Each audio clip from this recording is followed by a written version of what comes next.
mar lixaad uu ku soo noqday doorashada lagumana faraxsanin oo wax cid ku faraxsani ma jirto waana cabraad dadku ay cabursan yihiin ayna ka hadli karin uu qof kasti leeyahay haddii aad hadashid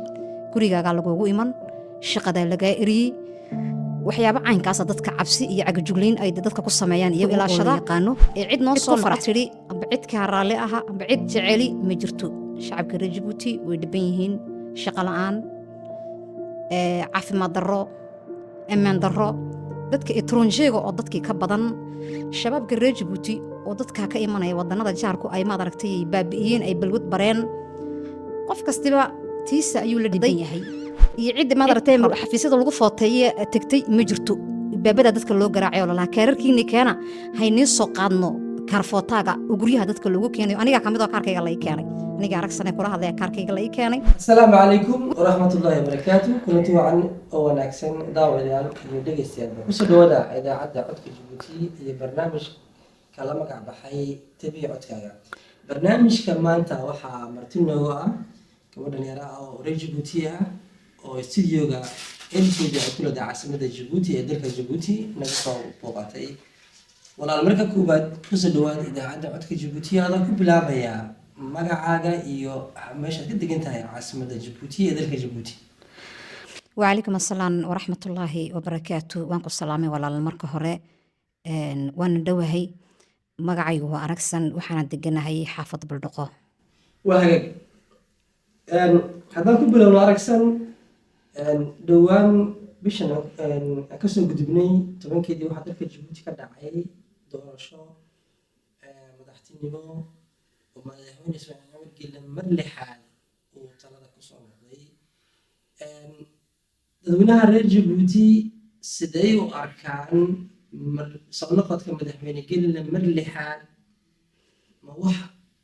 ma aragti ay soo dhaweeyeen ba miyay ka naxeen ma dhexday joogaan meel kala ardooyin base adiga aragtidaada maxaa kaaga baxay soo noqodka madaxweyne Geele mar lixaad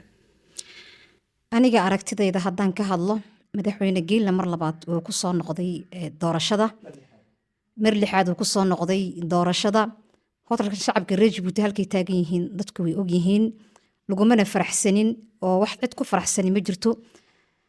waana cabraad dadku ay cabursan yihiin ayna ka hadli karin uu qof kasti leeyahay haddii aad hadashid gurigaagaa lagugu iman shaqadaa lagaa eriyey waxyaabo caynkaasa dadka cabsi iyo cagajuglayn ay dadka ku sameeyaan iyagu oo la yaqaano cid ku faraxsanina ma jirto qof kasti uu fooraraa qofna qofu ma tago hadday dadku soo wala baxayaan way fiicnaan lahayd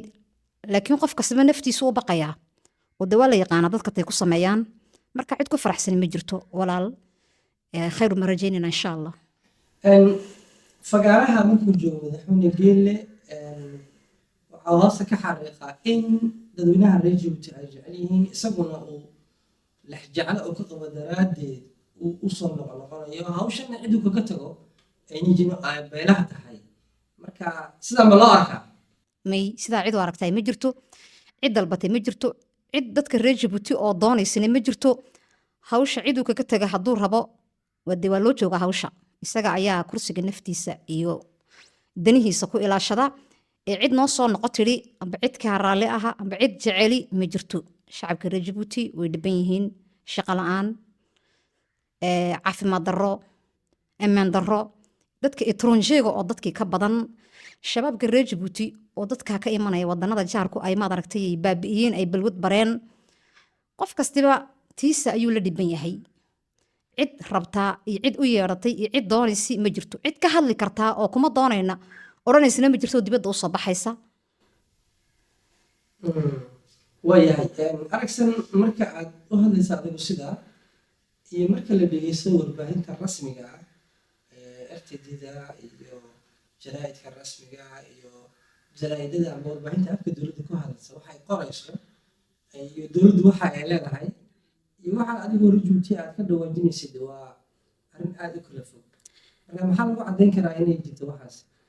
waxaa lagu cadeyn karaa fikirka dadka bulshada reer Jabuuti ayaa cadeynaya oon anigu kamid ahay oo haddii la wareysto oo la dhex maro shabaabka hooyada cid waliba la dhex maro ayaga ayaa cadeynaya waxaana cadeynaysa doorashadii dhacday looma soo bixin lamana footaynin cid footaysay iyo cid u soo baxday iyo cid guriyaha timiday iyo ciddi maad aragtay xafiisyada lagu footeeye tagtay ma jirto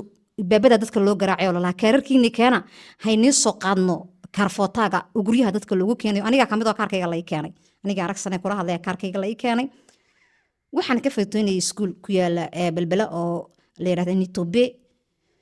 cid u soo baxday nama jirin taasaa caddaynaysa inay dadka reer Jabuuti ay rabin dee iyagu weligoodba ku tiri kuteenadiyo propagandada way yaqaanin dadkuna way ka dharagsan yihiin cid kastina way og tahay inay shicibka reer Jabuuti afduuban yihiin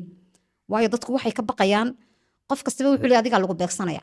laakiin haddii hal mar la soo wala baxo wallahi ma garanayo wixii dhici lahaa